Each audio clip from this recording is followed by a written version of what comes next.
I'm bored. Let's read a book. Oh! Sheep. I hope never to see another sheep as closely as I saw the sheep of Weavit, nor to smell them.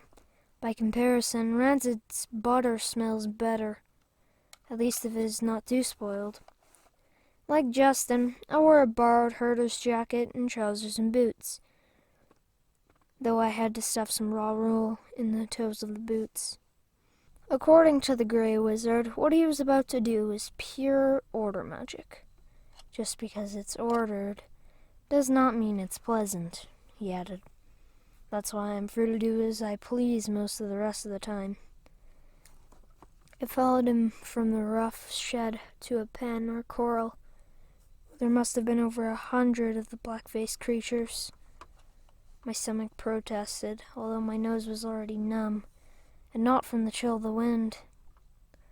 The sun beamed brightly but not warmly, and the wind whipped a thin coating of snow across the ground, scudding it into the piles here and there against fence posts, in frozen ruts, and on the sheltered side of the empty wool sheds. Briskly, Justin strode over to the gate where the white-haired, lean, and tanned woman stood. Half a step behind her stood a taller man, balding, wearing stained leathers and holding a crook. Justin, Morella. Then I noticed the squad of crossbowmen ranged along the side of the shed behind the woman. Glancing in the other direction, I found a few other armed soldiers. My feet carried me after Justin. Who's the younger? My current assistant. This is Countess Morella of Montgren. Laris, who understands order but not sheep. The Countess's smile became a grin. He didn't expect me. You never tell them, do you, wizard? He shrugged. It works better that way. Pleased to meet you, your highness. I inclined my head, although I did not know what you call a countess. It's good to see you, Laris. Then the smile was gone, replaced by a more business-like look. We lost too many because of the Duke and the rains. Is there anything? We separated out the cripples and brought the least damaged ones. We'll do what we can. He turned to me.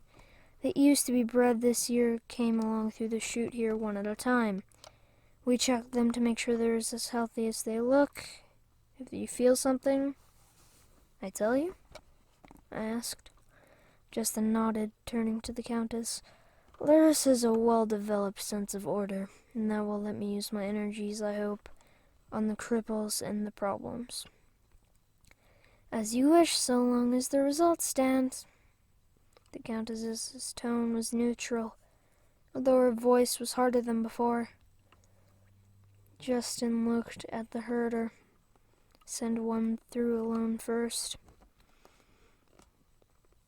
A black-faced, four-legged, woolly heap bumbled down the chute, really just two low fences set 3 cubits apart, that led from a gate into one corral toward a second empty corral.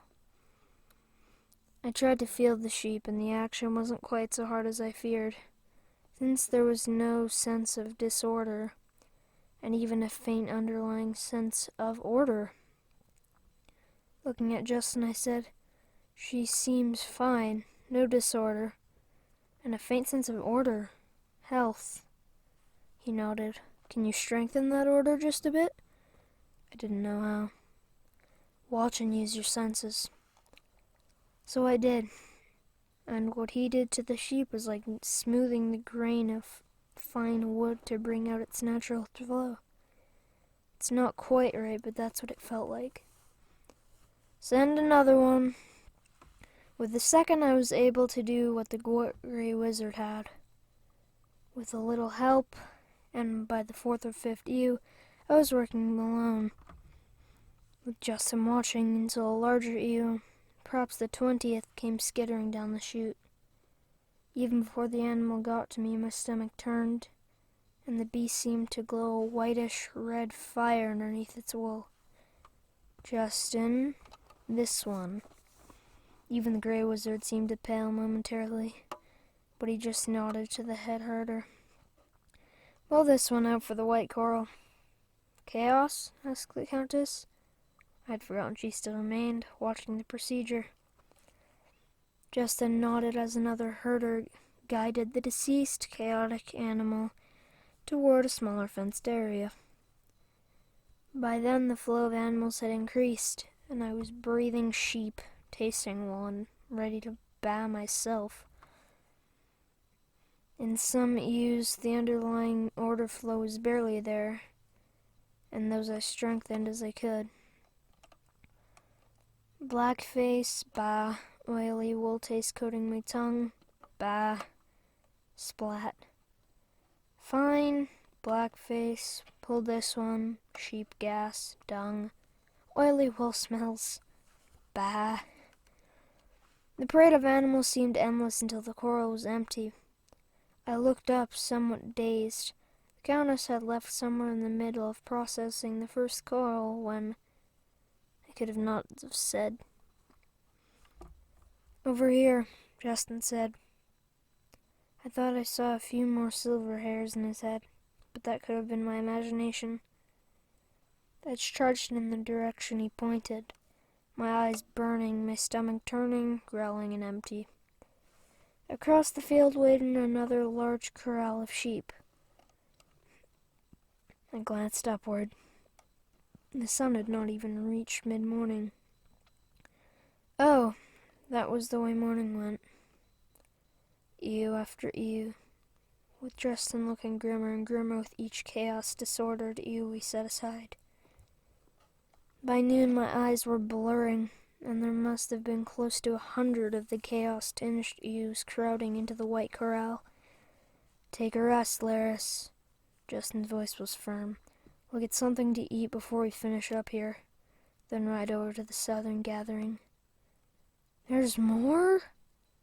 Justin's smile was half amused, half grim. "You've just begun. 2 days here, and another 2 days at the gatherings outside Vergen. There you don't get an inn at the first night, just a pallet and a tent." I sagged against the split rails of the coral, while Justin approached the white corral. Remaining propped where the 2 herders funneled the weaves, one by one. This time he actually touched each one. When he was finished, about 2/3 had been returned to the herd. The remaining animals milled around the corral.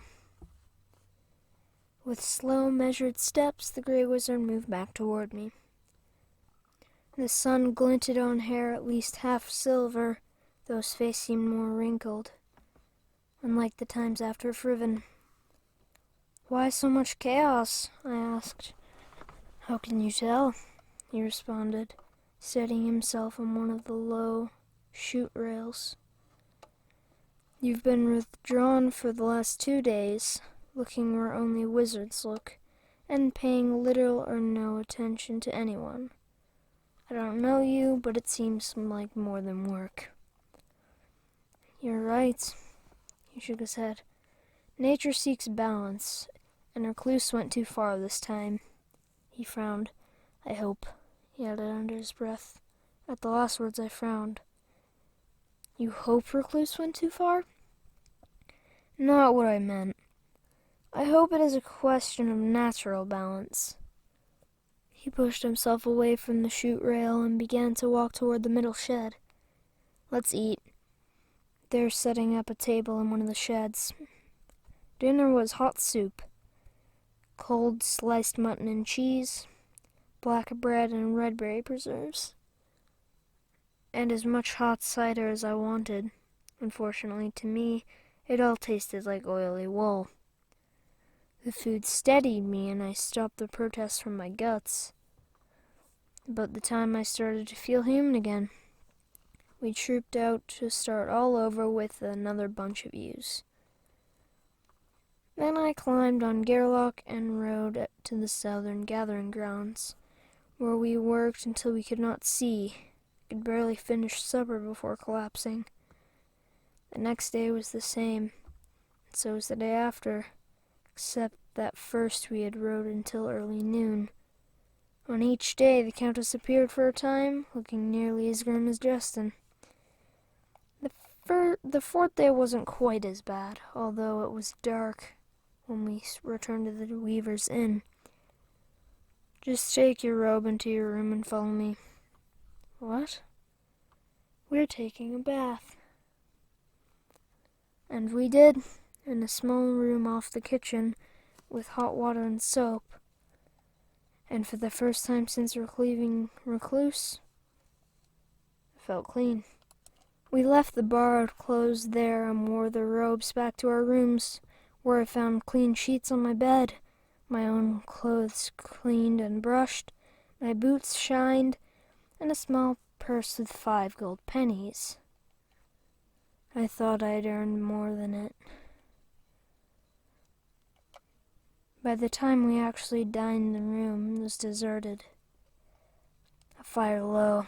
We were served by the innkeeper himself. The veal was tender, the sauce succulent, and the golden wine like fine autumn. Perhaps the first time I had really enjoyed alcohol. Neither of us felt much like speaking until we had finished the main course, and sat looking at a large red berry pastry. You did well, Eris. I see how you earn whatever they pay you, I answered, returning the compliment as best I could. That's hard work. There hasn't been much of that disorder since near the beginning, mused the Grey Wizard, stroking his chin thoughtfully. You mentioned Recluce. What do you mean? I'd hoped that the Recluce efforts against the Duke had rebounded, so to speak, but the signs aren't right. This is all too recent, almost as if... As if what? I took a small bite from the pastry. He shrugged, as if you had gone with Antonin. How could this happen? Does it take as much work to sow chaos as it took for us to heal it? Less work, that's the problem. Destruction is almost always easier than construction. It is as though Verulia and Gerlis were working together with Antonin and Cephia, or Cephia has gotten much stronger. He shook his head again, but that's hard to believe. He sipped the golden wine. Chaos Masters don't work together? Cooperation, beyond an apprentice-master or a male-female bond, is almost a contradiction in terms for chaos. Then again, the Great Ones seldom have to, since there are few to oppose them. You oppose them, I ventured. Not directly. I'm not order pure enough for that. He set down the glass. I'm tired, and tomorrow we start for Jellicoe. Another commission? More sheep? Actually, in Jellicoe, it's seeds. Seeds? Good seeds beget good crops, and Surdis grows oil pods, the kind they squeeze for the scented lamp oil that Hammer prefers. I yawned. Some aspects of wizardry and order mastery were still boring. At least, though, the seeds couldn't smell. I hoped. Thanks for watching. If you enjoyed this, please like, comment, and subscribe, and turn on notifications so you never miss out on any of my videos. See y'all in the next one. Goodbye!